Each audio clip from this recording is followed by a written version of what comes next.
Hello दोस्तों, आप सबके साथ हैं आज के इस क्लास पे। तो आज की क्लास पे हम लोग एक नया चैप्टर शुरू करने वाले हैं। चैप्टर का नाम क्या है? दो चर वाले रैखिक समीकरण युग।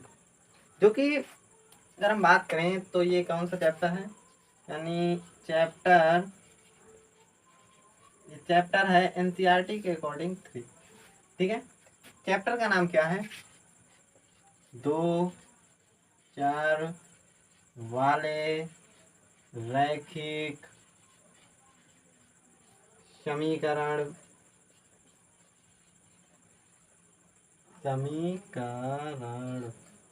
युग। ठीक है, ये हमारे चैप्टर का नाम है, दो चर वाले रैखिक समीकरण युग। ठीक है, तो दो चर वाले रैखिक समीकरण युग। तो सबसे पहली बात तो चैप्टर के नेम से बहुत ज्यादा क्लियर, बहुत चीजें क्लियर हो। मतलब कि चैप्टर के नाम में हमें कुछ वर्ड ऐसे दे रखे हैं जिससे हम पता कर सकते हैं कि हमें इस चैप्टर में एटलीस्ट पढ़ना क्या है, कौन कौन से टॉपिक्स हैं जो हमें कवर करने। चलिए, सबसे पहली बात तो दो चर। चर आप लोग जानते हैं क्या होते हैं? चर यानी एक्स वाई जेड, ए से लेकर के जेड तक। ठीक है, दो चर यानी इस पे चर कितने होंगे? दो होंगे, और दोनों डिफरेंट होंगे। मतलब दो चर बोल रखा है तो दोनों चर डिफरेंट होंगे। ठीक है, सबसे पहली बात तो अलग अलग दो चर होंगे। जैसे मान को चलो एक्स कॉमा वाई, अधिकांश यही दो प्रयोग होंगे। ठीक है, एक्स कॉमा वाई। अब दो चर वाले रैखिक समीकरण, अभी आपने इससे पिछले वाले क्लास पे, पिछले वाली क्लास पे जिसपे हम लोगों ने बहुपद का बेसिक किया था, उस पे हमने जाना था कि रैखिक बहुपद क्या होता है। जो रैखिक बहुपद होता है वही रैखिक समीकरण होता है। बस बहुपद और समीकरण में अंतर कितना होता है वो पहले से छोटा सा देख लो। ठीक है, जैसे a x square plus b x plus c लिखा हुआ है, तो ये क्या है? ये है बहुपद। क्या है?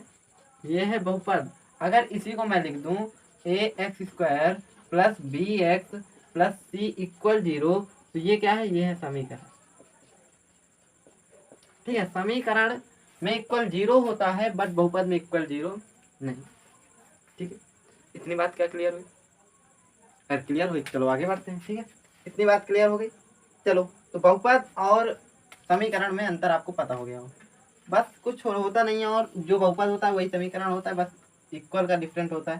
जैसे जिसको रैखिक बहुपद कहते हैं, तो रैखिक बहुपद रैखिक समीकरण एक होगा, बस इक्वल में 0 हो जाए। यानी जो भी हमें समीकरण मिलेंगे वो कैसे होंगे? रैखिक। ठीक, कैसे होंगे? रैखिक। समीकरण सारे कैसे होंगे? युग्म मतलब जोड़ा। ठीक है, रैखिक समीकरण होंगे दो चर वाले। युग्म मतलब रैखिक समीकरण युग्म, रैखिक समीकरणों के जोड़ा है, यानी दो रैखिक समीकरण होंगे। ठीक है, दो चर भी होंगे, दो रैखिक समीकरण। अब इतना क्लियर हुआ हो तो आगे बढ़ा जाए। क्लियर हो गया तो जल्दी से थम्स अप करिए और आगे बढ़ते। चलिए, सबसे पहले तो देखें क्या कि क्या क्या हमें पढ़ना है। पहले देखते हैं कि क्या क्या पढ़ना है। सबसे पहले आपको पढ़ना है, चलो, रैखिक रैखिक समीकरण युग्म का ग्राफीय निरूपण पढ़ना है। निरूपण और प्लस और यहाँ पास करना है। और इस पे रैखिक समीकरण युग्म का ग्राफीय विधि से हल भी पढ़ना है। विधि से हल भी पढ़ना है। क्या?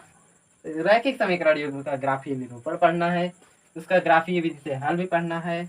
और फिर क्या पढ़ना है? ये तो हो गया number 1 topic. Number 2 topic, number 3 topic, रैखिक समीकरण युग्म का बीजगणितीय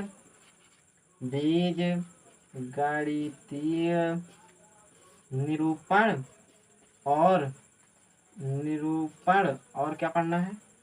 चौथा, इसी का जो है बीजगणितीय विधि से हल। विधि से हल।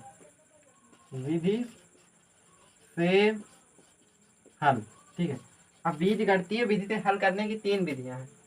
कौन कौन सी? चलिए विधियों के बारे में देख लेते हैं कौन कौन सी विधियां हैं। पहली है प्रतिस्थापन। दूसरी क्या है? विलोपन। तीसरी क्या है? वज्र गुणनखंड, ठीक है। ये 3 विधियां जिसमें से आपको प्रतिस्थापन पढ़नी है, विलोपन पढ़नी है, वज्र गुणनखंड नहीं पढ़नी। ये सिलेबस से हटा देगी, ठीक है, ये हटी हुई है और आपको ये पूरा पढ़ना है। ओके, तो आज हम लोगों का मेन टॉपिक क्या है आज के बेस पे, रैखिक समीकरणों का ग्राफीय वित्तीय निरूपण और ग्राफीय वित्तीय हल, ये आज हम लोग पढ़ने वाले, ठीक है। यहाँ तक की क्लास जितनी भी हुई, अब क्लास ऑलमोस्ट अब स्टार्ट होने वाली है, जो अभी तक तो सब बेसिक बेसिक था। चलिए स्टार्ट करते हैं।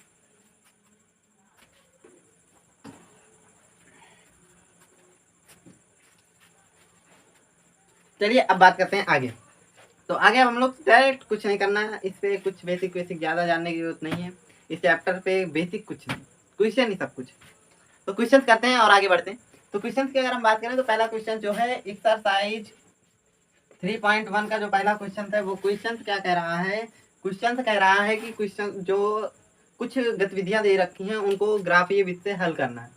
ग्राफीय विधि से हल करने के लिए सबसे पहले आपको 2 चर लेने पड़ेंगे, क्योंकि ये 2 चर वाला रैखिक समीकरण युग्म चैप्टर का नाम ही है। तो यहाँ 2 चर होने चाहिए, 2 समीकरण बनने चाहिए, ये फर्स्ट कंडीशन है। इस चैप्टर की आपको 2 चीजें ध्यान देने योग्य हैं इस चैप्टर में, मैं आपको यहाँ बता दे रहा हूँ। सबसे पहले बात तो चर कितने होने चाहिए? 2। समीकरण कितने होने चाहिए? समीकरण भी आपके पास 2 होने चाहिए। समीकरण कैसे होने चाहिए? रैखिक होने चाहिए, ठीक है। मतलब चर की अधिकतम घात कैसे होनी चाहिए? 1 होनी चाहिए। ये बात आपको इस चैप्टर में ध्यान देनी है। ओके, तो चलिए अब हम बात करते हैं इस चैप्टर के। जैसा कि पहला क्वेश्चन जो है आपको दिख रहा होगा, पहला क्वेश्चन आपको स्क्रीन पे दिख रहा होगा। अब हम बात करते हैं इस क्वेश्चन को कैसे हल। ये क्वेश्चन काफी लंबा है, मैं बोर्ड पे लिखूंगा, काफी टाइम वेस्ट होगा, इस वजह से मैं तैयार कर। जैसे क्वेश्चन में पढ़ रहा हूँ, कक्षा निम्नलिखित समस्याओं को रैखिक समीकरण युग्म बनाइए और उनको ग्राफीय विधि करें। आपको समस्याएं दे रखी है, उनकी रैखिक समीकरण युग्म बनाने, समीकरण कैसे बनाने हैं वो बताऊंगा, और ग्राफीय विधि हल कैसे करना वो भी आज की वीडियो हम लोग डिस्कशन करने वाले हैं। जैसे दे रखा है, कक्षा 10 के 10 विद्यार्थियों ने एक गणित पहेली प्रतियोगिता में भाग लिया। कक्षा 10 के 10 विद्यार्थी हैं, उन्होंने गणित की पहेली प्रतियोगिता में भाग लिया, ठीक है। लड़कियों की संख्या लड़कों की संख्या से 4 अधिक है, तो प्रतियोगिता में भाग लिए गए लड़के और लड़कियों की संख्या ज्ञात कीजिए। सबसे पहले देखो कि पूछ क्या रहा है, क्या पूछ रहा है? लड़कों की संख्या और लड़कियों की संख्या। चलो आ जाओ, सबसे पहले लिखो जो पूछ रहा है। माना लड़कों की संख्या, लड़कों की संख्या बराबर x, और यहाँ लड़कियों की संख्या, लड़कियों की संख्या बराबर y। लड़कों की संख्या x और लड़कियों की संख्या बराबर y मान लो।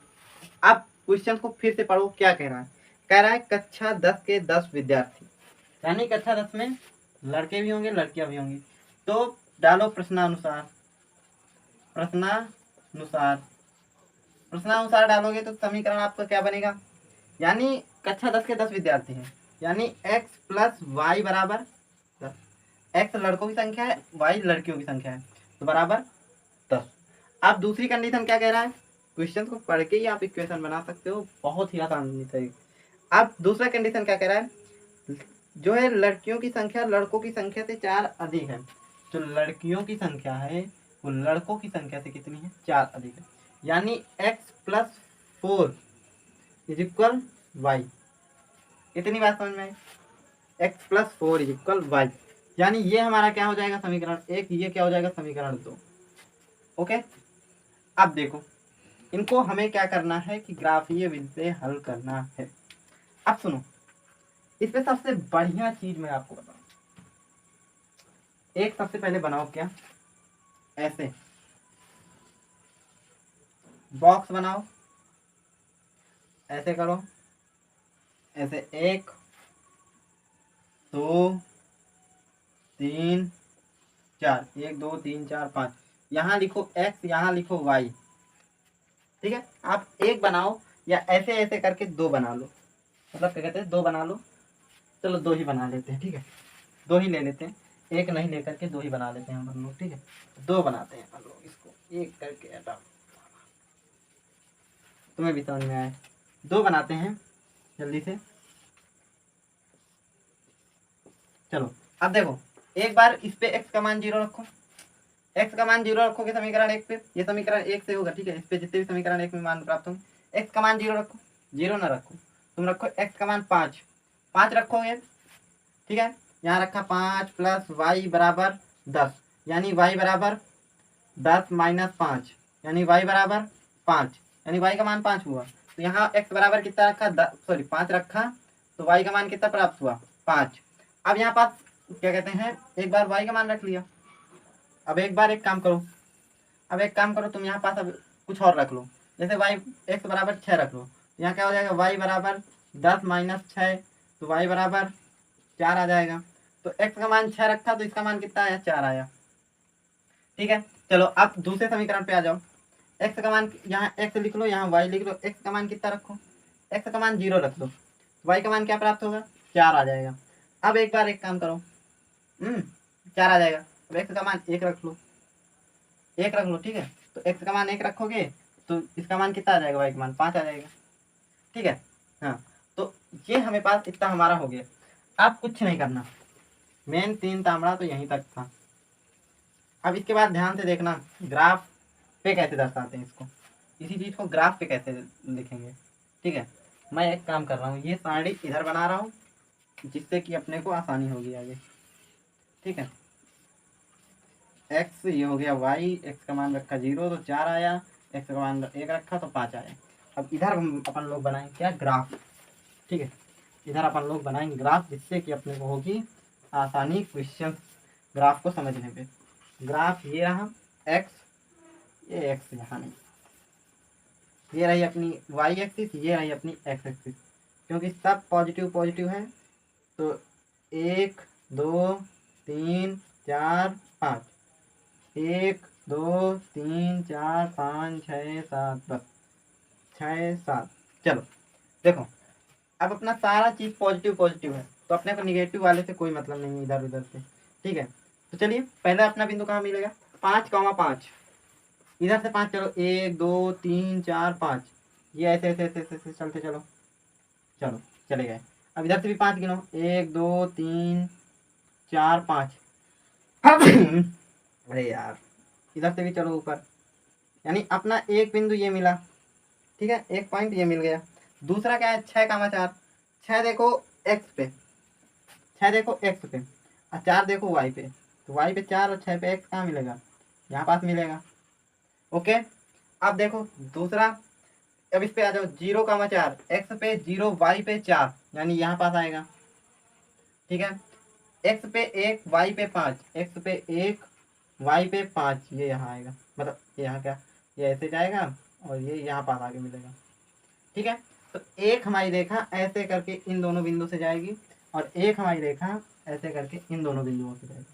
तो कुल मिला के अगर हम देखें तो ये हमारा कहाँ पास 7 के सामने मिल रहा है, और ये यहाँ पास कहाँ पास 3 के सामने मिल रहा है। दोनों रेखाएं कहाँ क्रॉस कर रही हैं, 7 और 3 के सामने। तो y बराबर कितना आ जाएगा, 7, क्योंकि y एक्सिस पे क्या है 7, और x एक्सिस पे क्या है 3, तो x बराबर क्या आ जाएगा 3। तो y x की वैल्यू कितनी होगी 3, और y की वैल्यू कितनी होगी 7। बस यही आपका ग्राफी निरूपण है, ग्राफी विधि से हल है, बस इतना ही करना है। तो दूसरा क्वेश्चन जो है आप लोग स्वयं करिएगा, मैं ग्राफ आप ये इक्वेशन आपकी बनवा दे रहा हूँ, आप दूसरा क्वेश्चन स्वयं करेंगे, ठीक है। आगे क्वेश्चन जो और होंगे हम करवाएंगे, लेकिन आज की वीडियो पे सिर्फ इतना ही रहेगा कि दोनों क्वेश्चन आपको करने हैं, ठीक है। ग्राफ आपको एक का बना दिया गया है, और सिस्टमेटिक ग्राफ आपको टेलीग्राम पे मिल जाएगा, ठीक है। यहाँ पास तो खैर बोर्ड पे जैसा बना इस ग्राफ को, ठीक है। चलिए इसको तब तक देखिए, फिर आगे बढ़ते हैं। चलिए अब दूसरे क्वेश्चन की ओर बढ़ते हैं। दूसरा क्वेश्चन क्या है, 5 पेंसिल तथा 7 कलमों का मूल्य 50 रुपए है, जबकि 7 पेंसिल तथा 5 कलमों का मूल्य 46 रुपए है। एक पेंसिल तथा एक कलम का मूल्य बताइए, ठीक है। तो सबसे पहले माने क्या करेंगे, माना एक कलम, अरे यार कलम का मूल्य बराबर x, फिर माना एक पेंसिल का मूल्य बराबर y, ठीक है। माना एक कलम का मूल्य बराबर x रुपए, उसका y रुपए, ठीक है। ऐसे ही मान लोगे, यहाँ रुपए भी लिख सकते हो, रुपए, ठीक है, रुपए, आप ऐसे भी लिख सकते हो, ठीक है, कोई वो नहीं है कि कैसे लिखो। इसके बाद आपको क्या करना है, आपको इक्वेशन बनानी। इक्वेशन कैसे बनानी, सबसे पहले पढ़ो क्या कह रहा है। 5 पेंसिल तथा 7 कलमों का मूल्य 50 रुपए है। तो 5 पेंसिल यहाँ डालोगे प्रश्नानुसार, प्रश्नानुसार, ठीक है। 5 पेंसिल क्या कह रहा है, 5 पेंसिल तथा 7 कलम, तो पहले कलम लिखा हुआ है तो पहले कलम आप लिखेंगे। 7 कलम यानी 7x, ठीक है। 5 पेंसिल यानी 5y इक्वल कितना है, 50 रुपए, 50 हो गया। अब इसके बाद दूसरा क्या कह रहा है कि जबकि 7 पेंसिल तथा 5 कलमों का मूल्य, 7 पेंसिल तथा 5 कलमों का मूल्य यानी 7 पेंसिल तथा 5 कलमों का मूल्य 45 रुपए है, ठीक है। तो 46 रुपए है, ठीक है, इसको ठीक 46 रुपए है। इतनी बात समझ में। अब इसको आप लोग, ये दोनों समीकरण बन गए, इसको आप लोग हल कर लीजिए ग्राफी विधि से, ठीक है। तो इसको आप लोग हल कर लीजिएगा, सॉल्व स्वयं सॉल्व कर लीजिएगा, ठीक है। और इसका सॉल्यूशन टेलीग्राम पे डाल देंगे, ठीक है।